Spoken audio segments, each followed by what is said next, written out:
Hello बच्चों, स्वागत है आप सभी का हमारे YouTube चैनल BSCB करियर पे। और आज के इस वीडियो में हम लोग देखेंगे कि जुलाई से पढ़ाई कैसे करना है। यानी कि आज का वीडियो की होल स्ट्रैटेजी वीडियो रहने वाला है, जिसमें हम लोग बताएंगे कि जुलाई से कैसे अब पढ़ाई करनी है, जुलाई से दिसंबर तक कैसे पढ़ाई करनी है और दिसंबर से फरवरी तक हमारी क्या स्ट्रैटेजी रहेगी। साथ ही में मैं आपको बता दूँ कि अगर अभी तक आपने पढ़ाई चालू नहीं की है या अभी तक आप जैसे तैसे पढ़ाई कर रहे हो या फिर आप अपने टाइम टेबल के साथ अच्छे से मन लगा के पढ़ाई कर रहे हो, उनके लिए ये वीडियो बना है। यानी कि हर एक स्टूडेंट टाइम के लिए ये वीडियो बना है कि अब जुलाई से आगे कैसे प्रिपरेशन करना है। और ये क्लास 12th के साथ साथ क्लास 10th के बच्चे भी देख सकते हैं, क्योंकि यहाँ पे हम लोग स्ट्रैटेजी वीडियो डिस्कस करने वाले हैं। ठीक है, चलिए अब देखो आपका मेन सब्जेक्ट पहले क्या है। आपका मेन सब्जेक्ट है, जैसे कि आप लोग जो भी, अगर आप आर्ट्स से हैं, कॉमर्स से हैं, आप अपना मेन सब्जेक्ट लिख सकते हैं। जैसे कि साइंस वाले बच्चों के लिए फिज़िक्स है, केमिस्ट्री है, मैथ है, हिंदी है और साथ ही साथ इंग्लिश भी है। ठीक है, इंग्लिश के साथ कुछ बच्चे अदर सब्जेक्ट भी लेते हैं, तो अल्टरनेट सब्जेक्ट भी होता है। तो आपके मेन सब्जेक्ट कितने हो गए? 5 मेन सब्जेक्ट हैं। अब ये 5 मेन सब्जेक्ट पर हमारा पूरा फोकस रहने वाला है। कहाँ से? जुलाई से। अब देखो, अब नीचे चलते हैं, हम लोग देखते हैं। देखो, जुलाई से दिसंबर तक हमारा क्या रहेगा। जुलाई से दिसंबर तक हमारा सिलेबस कंप्लीट प्लस रिवीजन करना है हम लोग को। ठीक है, यानी कि हमारा पूरा टारगेट रहेगा कि हम लोग दिसंबर तक पूरा सिलेबस कंप्लीट कर लें। और दिसंबर तक हम लोग सारे, जैसे कि अब अगर आप नवंबर तक सिलेबस कंप्लीट कर सकते हैं तो बहुत बढ़िया रहेगा, लेकिन दिसंबर तक हमें क्या करना है, पूरा सिलेबस जो है वो एकदम कंप्लीट कर लेना है।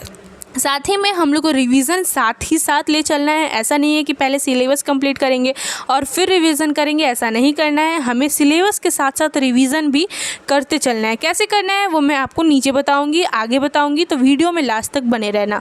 देखो, लास्ट तक बने रहना। और साथ ही में अगर अभी तक सब्सक्राइब नहीं करा है चैनल को, सब्सक्राइब कर लेना और बेल आइकन को प्रेस करना मत भूलना। जल्दी से जल्दी जाके सब्सक्राइब कर लीजिए। देखिए, जनवरी से फरवरी हमारा, देखो फरवरी में तो हमारा एग्ज़ाम रहता है, चाहे वो फरवरी के फर्स्ट वीक से हो या फिर फरवरी के लास्ट वीक तक।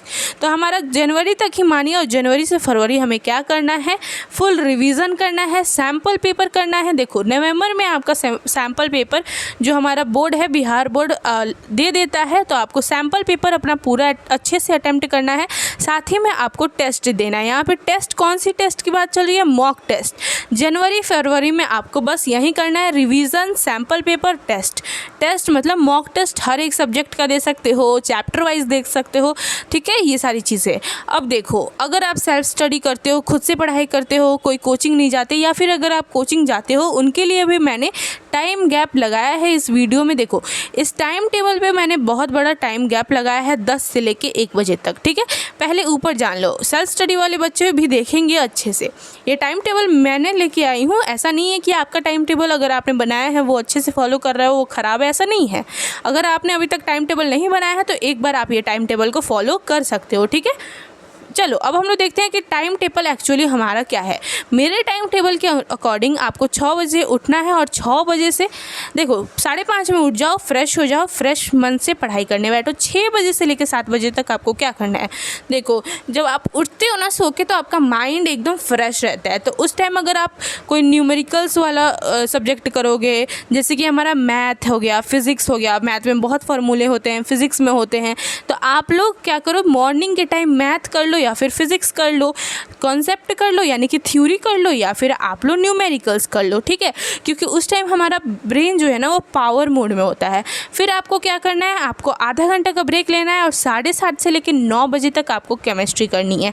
केमिस्ट्री का मतलब पूरा थ्योरी करना है और नोट्स बनाते चलना है। ठीक है, आपको केमिस्ट्री में एक चैप्टर उठाना है, जैसे कि इलेक्ट्रोकेमिस्ट्री उठा लिया, फिर आपको नोट्स बनाना है, थ्योरी देखना है, पूरा अच्छे से यूट्यूब से पढ़ सकते हो, थ्योरी देखना, नोट्स बनाते चलना। ठीक है, तो आपको 7:30 से लेकर 9 बजे तक सिर्फ केमिस्ट्री करना है। इस चीज़ का आपको ध्यान रहे। ये मेरा टाइम टेबल है और मैंने बहुत रिसर्च करके बनाया है। ठीक है, हर एक स्टूडेंट टाइप के लिए। फिर आपका 9 बजे से 10 बजे तक इंग्लिश करना है, क्योंकि आपने मॉर्निंग में फ्रेश स्टार्ट के लिए मैथ करा है, फिज़िक्स करा है, फिर आप अच्छा से केमिस्ट्री लेके बैठे और अब आपका माइंड थोड़ा सा लूज़ चल रहा है, यानी कि लेज़ी चल रहा है, तो आपको बहुत ही ईजी सब्जेक्ट इंग्लिश निकालना है। ठीक है, इंग्लिश में आपको ऑलरेडी पढ़ाई हुई हूँ चैनल पे, तो आप मेरी वीडियोस देख सकते हो। प्लस ग्रामर को नहीं भूलना है। देखो, ग्रामर में आप एप्लीकेशन, लेटर राइटिंग, ये सारी चीज़ें शुरू से ही लेके चलना। देखो, इंग्लिश के साथ साथ आपको ग्रामर का भी फोकस करना है, लेकिन मेन फोकस इंग्लिश पे ही करना, ठीक है, और साथ ही साथ ग्रामर को लेके चलना। फिर आपका देखो, अब आपका मैंने दिया एक ह्यूज टाइम गैप। अब आपका आता है दोपहर का 1, ठीक है। अब आपको 1 बजे से लेके 2:30 तक हिंदी करना है। हिंदी भी बहुत ईजी सब्जेक्ट है, पढ़ने में बहुत मज़ा आता है, बहुत अच्छा लगता है हिंदी पढ़ना, ठीक है। तो आपको 1 से लेके 2:30 तक हिंदी पढ़ना है, अच्छे से पढ़ना है, मस्त यार। कहानी निकालो, कहानी पढ़ो, कहानी पढ़ने में तो कितनी मज़ा ही आते हैं। देखो अब आपका फिर मैंने ह्यूज टाइम गैप दिया है। फिर आपको 5:30, ठीक है, 5:30 PM से लेके 7:30 PM तक क्या करना है। शाम से लेके 5:30 शाम से लेके आपको 7:30 शाम तक इवनिंग में आपको क्या करना है, आपको सेल्फ स्टडी करना है। सेल्फ स्टडी में क्या कर सकते हो, आप कोई क्वेश्चन सॉल्व कर सकते हो, आप नोट्स बना सकते हो, आप रिवीजन कर सकते हो, और ये आपके ऊपर डिपेंड है। या फिर वीक कोई टॉपिक है उसको पढ़ सकते हो, कोई सब्जेक्ट स्ट्रॉन्ग है उस पर और न्यूमेरिकल्स कर सकते हो, ठीक है। तो आपको सेल्फ स्टडी में जो भी करना है इवनिंग के टाइम में, ठीक है, आप कर सकते हो। क्या कर सकते हो, इवनिंग के टाइम में आपको सेल्फ स्टडी करना है, जो भी आपका मन है आप वो पढ़िए 5:30 से लेकर 7:30 तक। फिर आपको आधा घंटा का 30 मिनट्स का एक टाइम गैप लेना है, ठीक है। फिर आपका आता है 8 बजे से लेकर 9 बजे तक। देखो अगर आप जैसे लेट नाइट वाले स्टूडेंट नहीं हो तो ये टाइम टेबल फॉलो कर सकते हो, जल्दी उठते हो, मॉर्निंग बर्ड हो, ठीक है। तो देखो 9:30 तक आपको करना है क्वेश्चन प्रैक्टिस। अब question practice in the sense कि अगर आपने आज चैप्टर किया या फिर आप एक वीक में एक चैप्टर कंप्लीट कर लिए तो आपका फ़र्ज़ बनता है कि आप उस चैप्टर का क्वेश्चन प्रैक्टिस करें। कितने सारे ऑनलाइन PDFs मिलते हैं, कितने सारे स्टडी मटेरियल हैं हमारे BSCB करियर के टेलीग्राम चैनल पे आप देख सकते हो कितने सारे PDF हैं, कितने सारे पढ़ाई करने वाले स्टडी मटेरियल ऑलरेडी प्रोवाइड कर दिए गए हैं और हर दम करते जाते हैं, ठीक है। तो आप टेलीग्राम ज्वाइन कर सकते हो और वहाँ से हम लोग का PDF लेके आप लोग अच्छे से क्वेश्चन प्रैक्टिस कर सकते हो, ठीक है। तो 9:30 तक आपको 8 से लेके 9:30 तक अच्छे से क्वेश्चन प्रैक्टिस करना है, क्योंकि अगर आप क्वेश्चन प्रैक्टिस नहीं करोगे तो आपको पता ही नहीं चलेगा कि एक्चुअल में आपको क्वेश्चन कैसे पूछेगा, या फिर आप PYQs नहीं देखोगे तो आपको पता कैसे चलेगा कि एक्चुअल में पूछता कैसे है। तो question practice is very important thing, सिर्फ पढ़ने से कुछ नहीं होता। अब देखो पढ़ने की सही रणनीति क्या होती है, ठीक है। सबसे पहले तो NCERT जो है ना वो आपका बेस होना चाहिए। NCERT आपका बेस है, क्योंकि NCERT से आपके 90% क्वेश्चन आते हैं, लिख के ले लो, ठीक है। बिहार बोर्ड जो है ना वो NCERT से ही क्वेश्चन पूछता है और NCERT आपका बेस होना चाहिए। फिर आपका है सेकंड पॉइंट कि आपको नोट्स बनाना है। देखो मैथ है तो फॉर्मूला बनाओ, फिजिक्स है फॉर्मूला बनाओ, केमिस्ट्री है नोट्स बनाओ, इंग्लिश के राइटर के नेम याद रखो, हिंदी के राइटर के नेम याद रखो, ठीक है। आप अपनी एक डायरी बनाओ, उसमें आपको जो समझ में आता है, आप जो पढ़ रहे हो, आप अपनी भाषा में नोट्स ज़रूर बनाना। फिर आपका आता है थर्ड पॉइंट पे कि आपको एक मॉक टेस्ट देना है। किस चीज़ के बाद, एक चैप्टर, जैसे कि आपने एक चैप्टर कंप्लीट किया, आपने सॉल्यूशन कंप्लीट किया, अब आपका चैप्टर कंप्लीट हो गया, इसका मतलब ये नहीं कि आप फटाक से नेक्स्ट चैप्टर पे बढ़ जाओ, नहीं। आपको क्या करना है, एक मॉक टेस्ट देना है, क्वेश्चन प्रैक्टिस करना है उस एक चैप्टर का, ठीक है। जो भी पर्टिकुलर चैप्टर आपने करा है उसका प्रॉपर मॉक टेस्ट देना है, प्रॉपर क्वेश्चन प्रैक्टिस करना है। हर एक टॉपिक से, सब टॉपिक से आपको क्वेश्चन प्रैक्टिस करना है, ठीक है। उसके लिए आप गूगल से हेल्प ले सकते हो, हमारे टेलीग्राम पे ऑलरेडी कितने सारे PDFs हैं, आप वहाँ पे देख सकते हो, ठीक है। अब होता है आपका रिवाइज वीक टॉपिक। जैसे कि मैंने ऊपर बोला था, सेल्फ स्टडी में आप रिवाइज कर सकते हो, ठीक है। जैसे कि आपका कोई टॉपिक बहुत वीक है या फिर बहुत स्ट्रांग है तो आप अपने सेल्फ स्टडी टाइम में उसको रखना, क्योंकि आपका वीक टॉपिक को आपको इग्नोर नहीं करना है और स्ट्रांग टॉपिक पे ही बस फोकस नहीं करना है, आपको सब लेके चलना है, ठीक है, क्योंकि आपको अच्छे मार्क्स चाहिए। अब आता है पॉइंट नंबर 5। अब 5th पॉइंट हमारा कहता है कि संडे को लोग फंडे समझ के पढ़ाई नहीं करते। ऐसा गलती बिल्कुल मत करना, क्योंकि देखो जुलाई आ गया है, जुलाई है, अब बहुत ही कम महीना बचा है, ऑलरेडी हम लोग बहुत टाइम गवा दिए हैं। तो Sunday is not equal to funday, इसको बिल्कुल कट कर दो। संडे को आपको क्या करना है, 1 घंटा रिवाइज करना है। जैसे कि 1 घंटा केमिस्ट्री का कोई चैप्टर उठा लिया, केमिस्ट्री का कोई टॉपिक उठा लिया, या फिर फिज़िक्स का कोई टॉपिक उठा लिया, या फिर 1 घंटा मैथ की कोई क्वेश्चन प्रैक्टिस कर ली, ठीक है। या फिर इंग्लिश का कोई पोएम उठा लिया, कोई फ्रोज़ उठा लिया, कोई कहानी उठा ली, ठीक है। आपको 1 घंटा एक चैप्टर को देना है या फिर 1 घंटा एक सब्जेक्ट को देना है, जैसा आपको सही लगे वैसे करना। वीक मतलब जो वीक है उसको ज़्यादा टाइम देना, ऐसा नहीं है कि 1 ही घंटा देना है, 2 भी घंटा दे सकते हो, लेकिन संडे को मस्त रिवीजन सेशन करना कोई भी सब्जेक्ट का, या फिर आप सारे सब्जेक्ट का कर सकते हो 1-1 घंटा करके। आपको 5 घंटा संडे को दे देना है, ठीक है। या फिर नहीं देना तो 2 घंटा ही बस मैथ कर लो, लेकिन रिवीजन ज़रूर करना, संडे को फंडे मत बनाना, ठीक है। अब चलते हैं एग्ज़ाम गाइड। अब प्रॉपर एग्ज़ाम गाइड मेरा ये समझ लो, एग्ज़ाम गाइड इसको मैंने बहुत अच्छे से रिसर्च करा है। देखो आपका जो 90% क्वेश्चन मैंने ऊपर भी बोला था, NCERT आपका क्या है, NCERT आपका होना चाहिए बेस, क्योंकि NCERT से 90% क्वेश्चन आते हैं, ठीक है।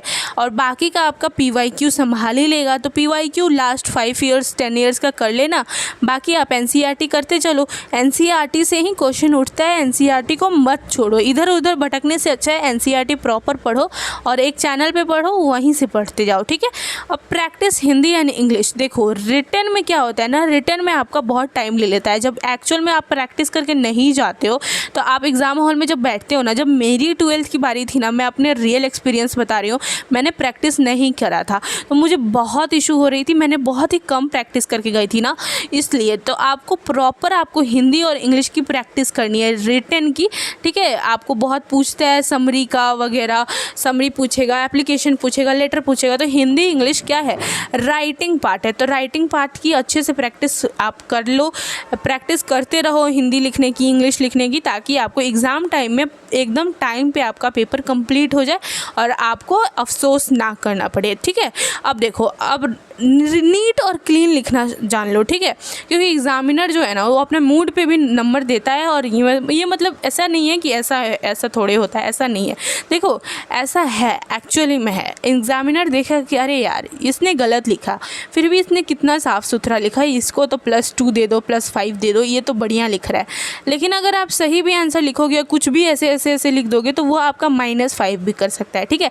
तो अपना नीट और क्लीन लिखना सीखो, एकदम बढ़िया से पेपर लिखना सीखो। आपके पास अभी भी टाइम है, आप राइटिंग पे ध्यान दोगे ना, तो आपका बहुत अच्छा मार्क्स मिल सकता है, ठीक है। तो एकदम नीट और क्लीन लिखना सीखो, आपको इधर उधर कुछ भी नहीं लिख देना है, आपको बहुत अच्छे से साफ़ सुथरा आपको लिखना है, ताकि आपको एग्जामिनर भी है ना, उसका मूड ख़राब भी हो तो आपका पेपर देख के उसका मूड एकदम खुश हो जाए, ठीक है, और वो आपको अच्छे मार्क्स दे, ठीक है।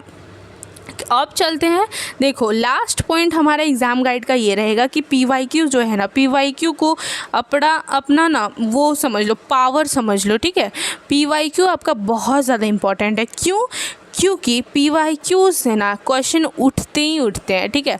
आपका MCQ टाइप क्वेश्चन हो या फिर सब्जेक्टिव हो, कोई भी थ्योरी क्वेश्चन हो, आपका PYQ से क्वेश्चन उठता ही है। साथ ही में जैसे अगर आपने कोई PYQ सॉल्व करा होगा ना, या फिर आप PYQ सॉल्व करते हैं, तो आपका क्वेश्चन घुमा देता है, ठीक है। क्वेश्चन जो है ना इधर उधर कर देगा, लेकिन क्वेश्चन वही पूछेगा जो PYQ में आता है, ठीक है। तो आपको क्या करना है, बस NCERT करना है और आपको PYQ करना है।